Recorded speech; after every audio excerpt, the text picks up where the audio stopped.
All right. Today, state of mind. I have a guest who I guess I don't know if we used to be called this, the fearsome foursome on General Hospital, but it was basically Lois, Ned, Sonny, and Brenda, and we were the four that would get in a lot of trouble, have a lot of fun. It was amazing, but this person who I have today, her eyes, and I'm not joking, they are like, Paula has beautiful eyes. Everybody always says Paula. But Rena's right there with these piercing blue eyes. They're almost like cat eyes. And she doesn't know this, but I was intimidated by her when I used to work with her. We could get into that later. Okay, so she was on GH, B&B. She's done some films, and I looked her up, and she's doing ceramics now, which she brought me something, and it's unbelievably beautiful. So here she is, Rena Sofer. Hi. How you doing? I'm so good. I'm so excited to be here. This is amazing. It's amazing. It's amazing. So can we get to know you, or I should get to know you? Because, I mean, we it's like high school, these, when you're on a show, especially Yes. the way we were back then, right? Yeah. But we don't really get to know, like, where were you born and stuff? Well, I was born here. I was born in Arcadia, California. Oh. And my dad was an Orthodox rabbi, and he started the temple in Arcadia. And then when my mother and he got divorced, my father moved us as far away from her as possible. Oh, really? Yes, which was the best thing he ever could do for us. It saved all of our lives. And so we moved to New Jersey and Pennsylvania. And basically, I grew up on the East Coast from the time I was just below 2 years old. So then, you think there's mental health in your mom, or any kind of, or just It's really interesting because I haven't spoken to her in 11 years. And, Damn! And literally about a week ago, she sends an email to my website, through my website, not my phone number, which is the only phone number I've had, not my email, which is the email she knows, but through my website. And it basically said, I have all of the pictures of you, your brother, and your daughter. And I have 3 daughters, but she's only talking about Rosabelle. And she says, I don't want them. I have no interest in connecting with you. Where should I send them? A P.O. box would be best. Literally after 11 years. And I sent her a P.O. box. I mean, I sent her my mailing address and no words whatsoever. But, she came from an abusive mother.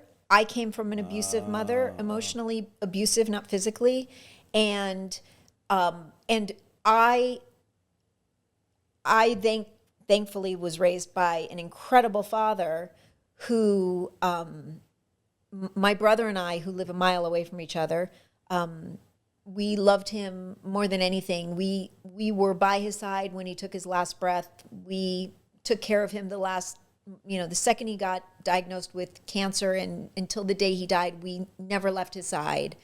And my brother's husband never left his side. My children never left his side. My husband never left his side. We were all there with him. And I was able to break the cycle of maternal abuse, emotional abuse in my family. And the only way I was able to do that was because my father raised us, and he prioritized getting us as far away from her as possible. Yeah. But I'll tell you this. Yeah. I'm not going to speak to her mental health because I'm not a doctor. She's never been diagnosed. Although, when she left my father and us, she became a professor of developmental psychology, which I find interesting. She's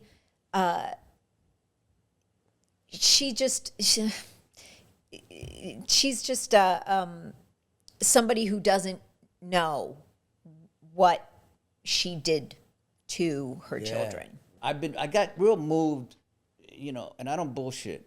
My emotions come, and they don't come. A lot of times they don't come. But just because, as you were going through that whole beginning, what you just said, I just knew, and this happens to me lately a lot, that you're helping a lot of young girls out there.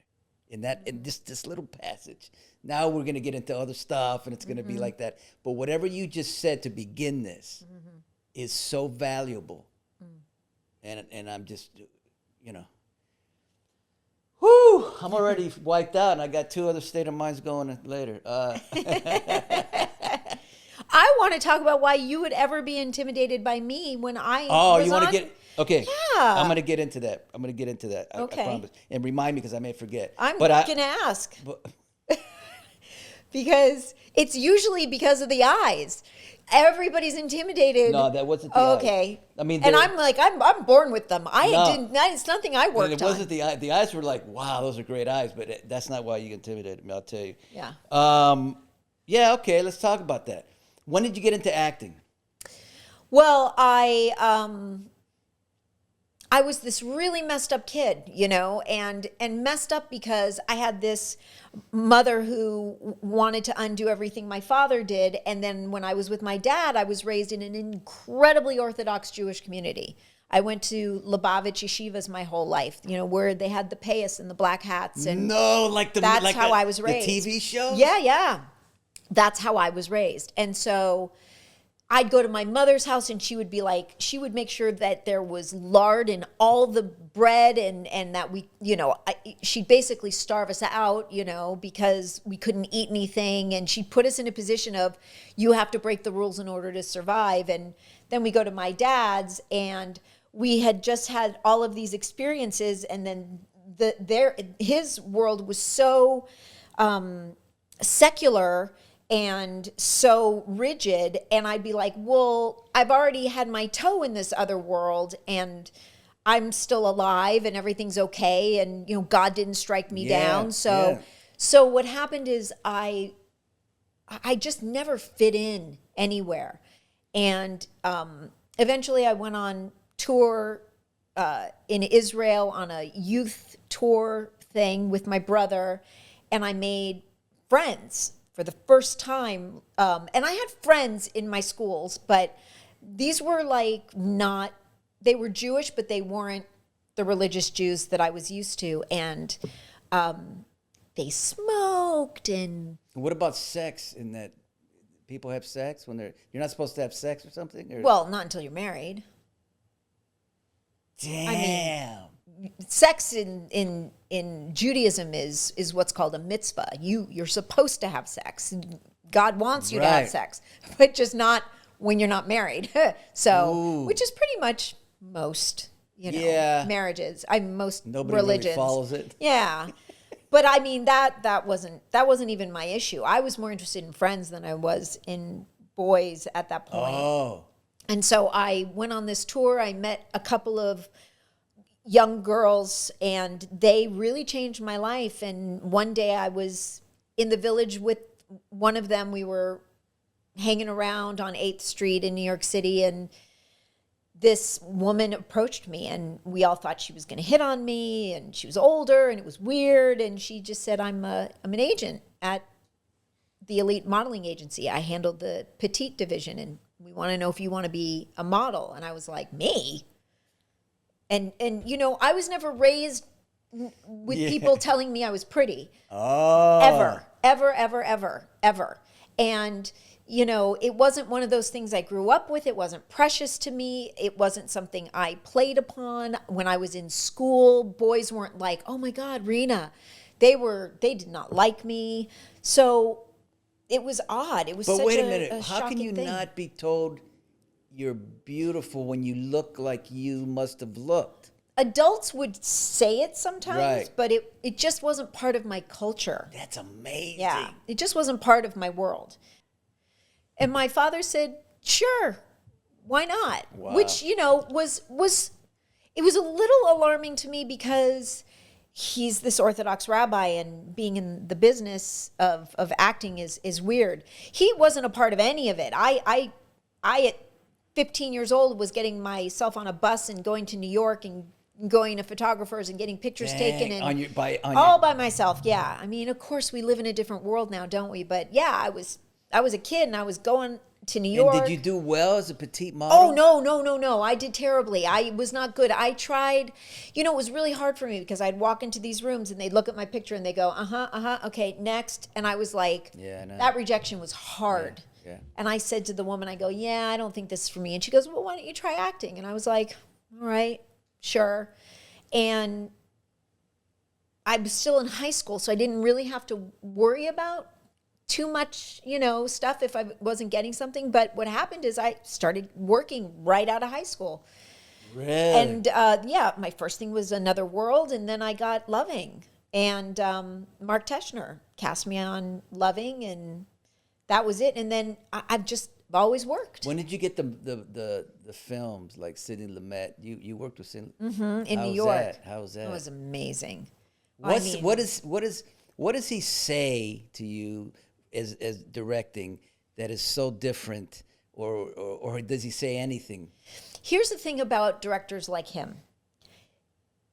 They cast the people that they don't have to say a lot to, in my opinion. So we go to this audition, and this movie is about Orthodox Jews. Yes. And I'm like, well, that's perfect for me. But I walk into the audition, and I'm only 5'5.5". And there are all of these tall, Nordic-looking blonde women. Yeah. And the scene is about a woman talking to her future husband. And I'm watching the women, because we used to be able to audition in a room. Yeah. And you'd go in the room and you'd see who you're up against. Yeah. And all these women are doing this. They're like,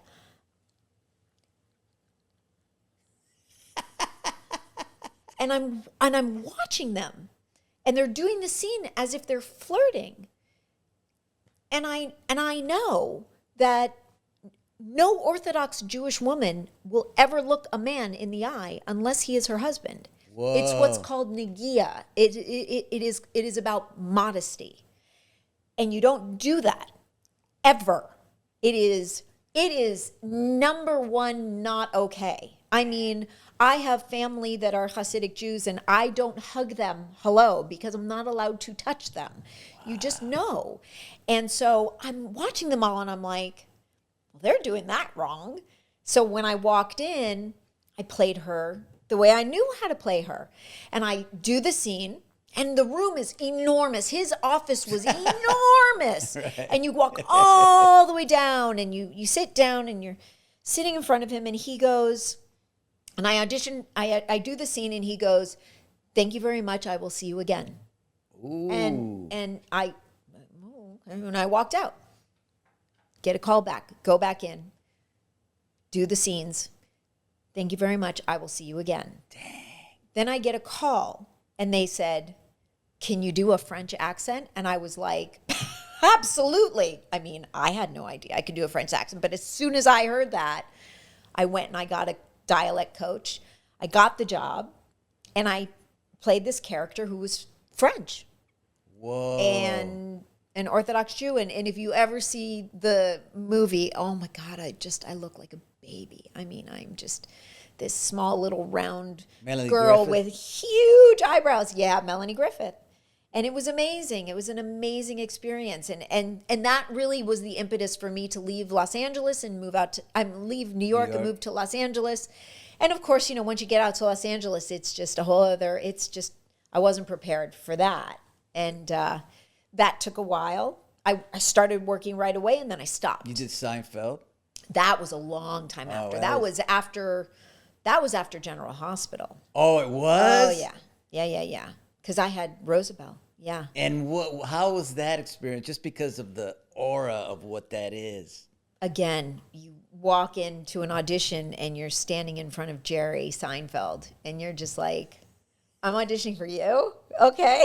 That's it was amazing. Like, yes. And it was so fun. And, they were fun, and they enjoyed themselves so much. And it was, it was a great opportunity to watch these incredible actors do their thing, and you soak it up. And then GH, how did that come about? Well, I had called Mark had moved over to GH when I moved to Los Angeles. I think we moved around the same time, or he moved just before me or something like that, or just after me. And he took over GH, and I was miserable in Los Angeles. I had no friends. I lived in a terrible place. I didn't know what I was doing. And I needed a new agent. And I kind of like a little bit lost my mind, got in my car one day and started to drive east. And I kept driving for Really? about 3 months. I just got in my car and just drove. I wanted to see the Grand Canyon.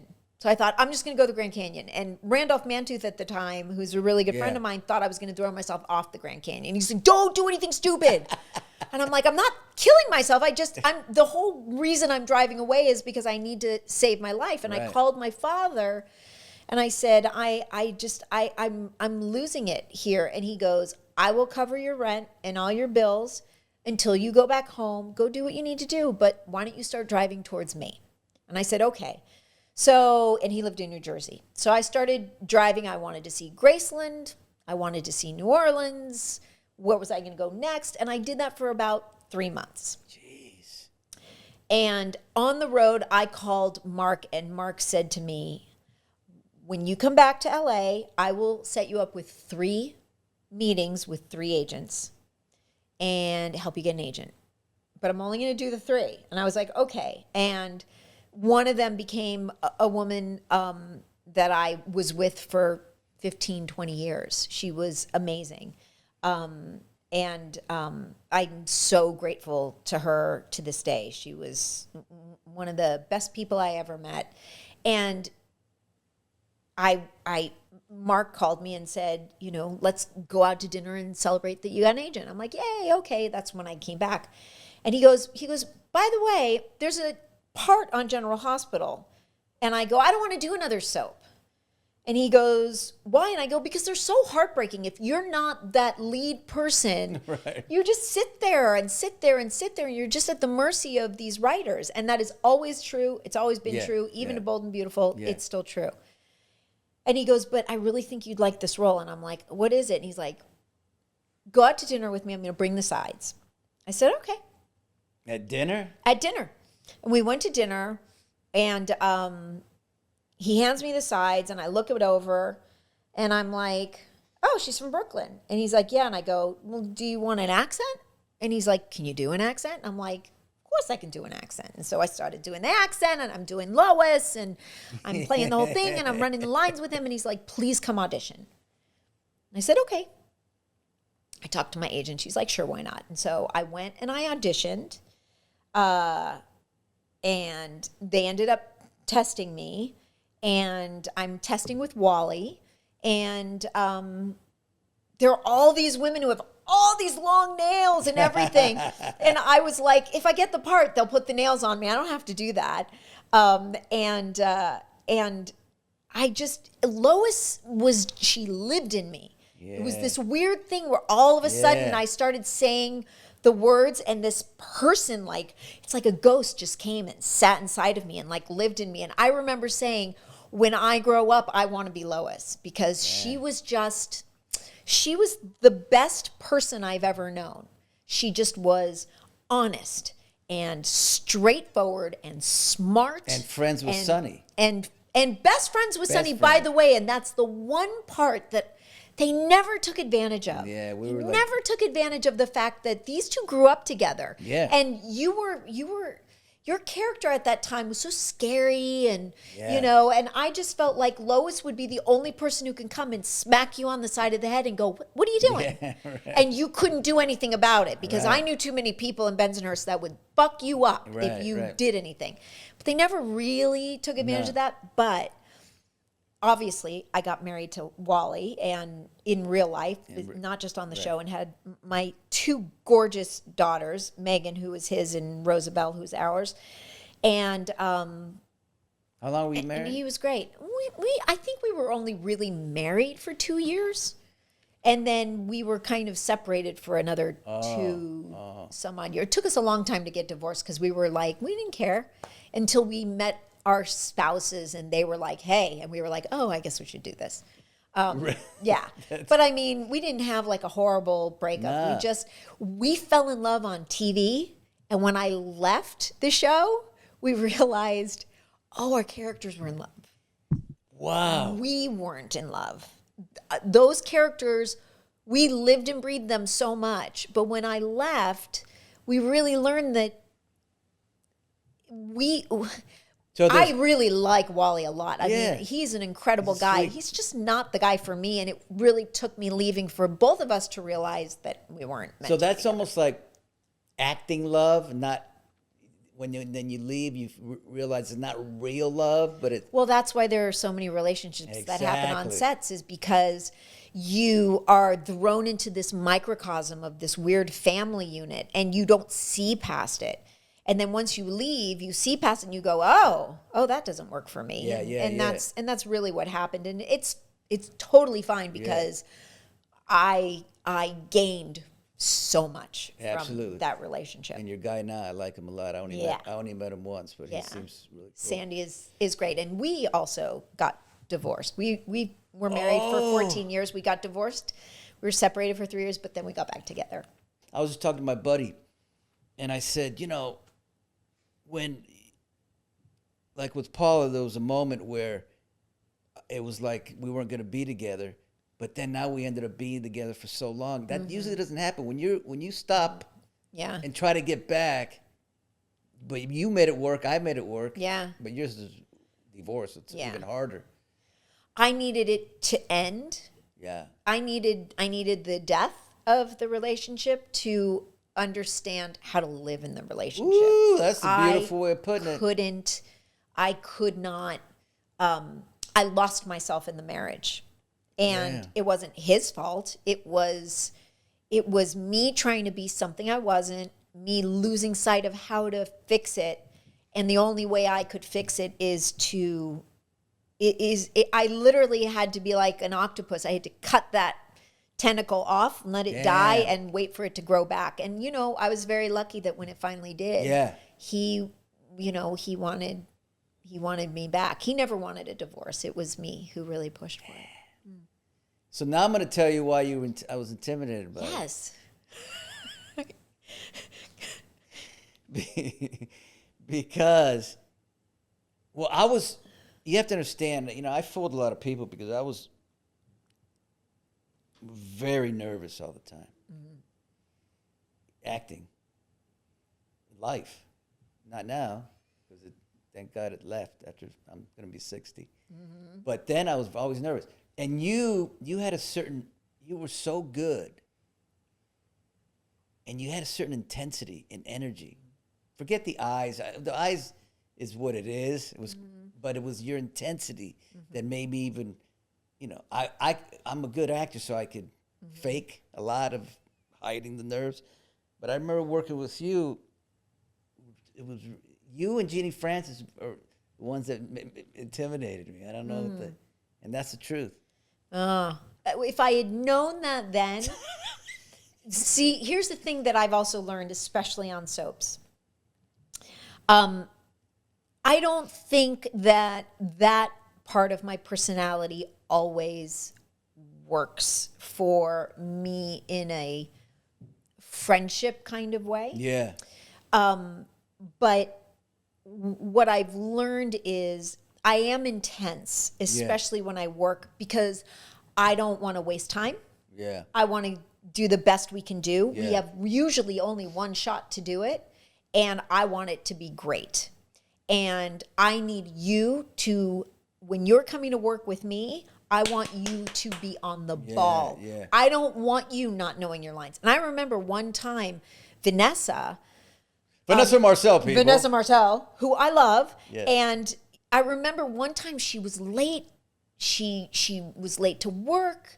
She didn't show up, and she was like, "Oh, I'm so sorry. I overslept," and she didn't know her lines. And I just remember looking at her and going, "I don't care who you do that with. Don't do it with me. Eh. I don't want that."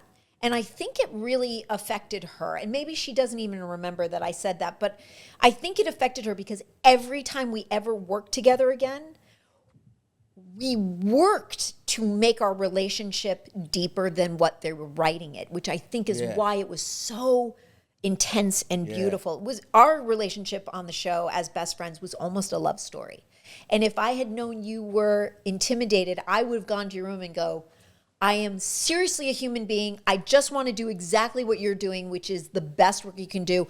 We should be playing our relationship that they're not writing on every single thing we do. We should find those moments. The intimidation actually it wasn't, whatever we did worked. Oh yeah. So it wasn't like It worked, but my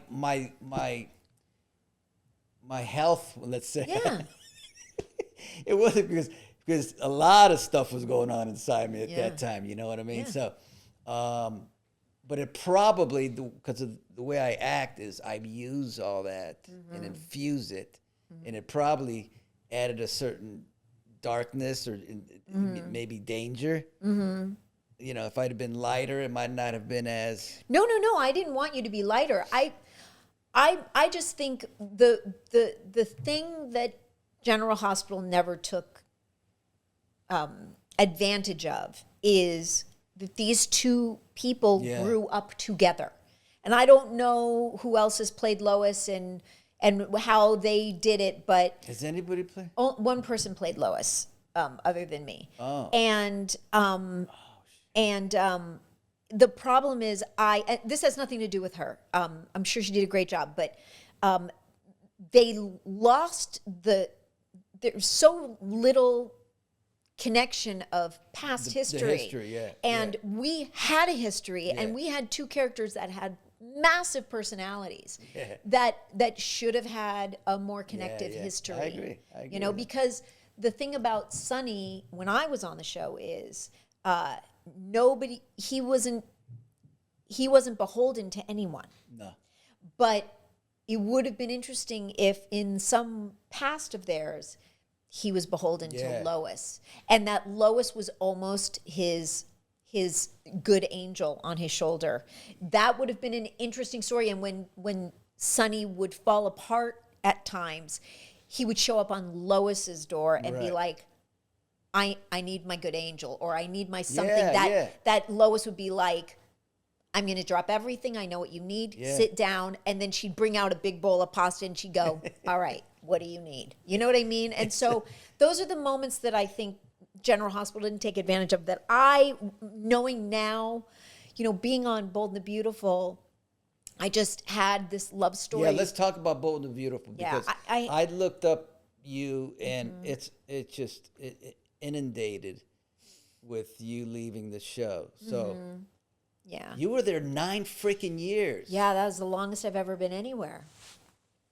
And you were hella popular. Yeah, I was. From what I don't watch, but I read. Yeah, I was the bad girl of the show who was, you know, had a toe in the murderous area, but I'm not like some of the characters on the show that are like really bad. Right. But I got to create this character like I did with Lois, but the character of Quinn was, I wanted her to be a human being. I really infused a lot of humanity in her. When I first started the show, they were really moving her towards being a gold digger. And I just said, listen, I don't play gold diggers, because gold diggers are all about money. Right. And once they get their money, where do they go? Right. And I just, I didn't want to play that. So I played it differently, and I had a really great time. But towards the end, they put me together with this man, Lawrence St. Victor, who had been on the show longer than I had. But he was that character that was the lawyer who married people, divorced people, sued people, ran the company, you know. And out of nowhere, they put us together. And I sat him down in my dressing room one day and I said, listen, we can do what's on the page, or we can create something off the page.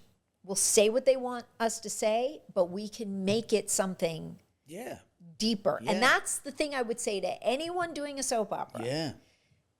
Know your lines so well Yeah. that you can create the depth Yeah. beyond Yeah. what they want you Right. to say. Right. And have a conviction about who you want to play. And so we would work, we would run lines for the next day and the day Damn. after in our dressing room after, you know, that day's work.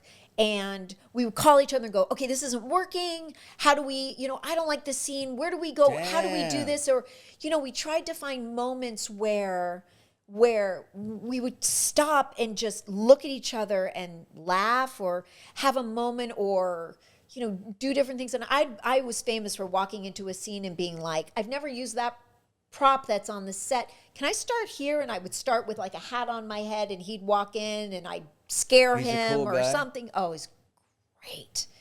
And I just looked at him and I go, you've been here for longer than I have. And you need to realize that you're a leading man. So let's show them that you're a leading man. And he did. He proved Wow. it. And he was great. And I loved working with him. But it was about creating something that wasn't on the page, you know. And I think that's my success in soaps is I've always I for some reason am able to create what's not on the Right. page, as opposed to nighttime get television where there are too many people involved, Right. and if you're not the star of the show, you don't really get Right. to be, you know, they're like, no, we don't No. want you to do that. Yeah. So then you just left, or when did? I just left. I left in August. Wow. Yeah. And how did you feel? Well, okay. I love the fact that Bold and the Beautiful gave me the opportunity to be a full-time stay-at-home mom. I raised, my husband's a director, so he would get a job and be like, I have to leave in a week. And he'd be gone for 3.5 to Right. 4 weeks. Sometimes, you know, last year he was gone for 8 months doing the Dexter reboot. And somebody had to be home. And we really decided, you know, again, with the mother issues, we didn't want anybody else raising our children. I made a very conscious decision that I was not going to make my life more important than my children's lives. Right. I brought these children into the world. I'm not going to have somebody else raise them, and I'm not going to make my life so important that they're scrambling to feel security or connection because I'm going from one job to the next. I'm not saying that doesn't work for other people. Yeah, sure. It wouldn't have worked for me. Right. And so we really made the decision that I was going to stay home, not leave LA. All of the jobs were leaving LA, and I needed to. My daughter loved her school, loved where she was. I had an older daughter who was going into high school, and I just needed to be there. So Bold and the Beautiful came around, and I did it. And then I knew if I was going to stay, and, you know, every time I'd renew my contract, I just knew that when my youngest daughter was going into her senior year of high school, I was going to leave.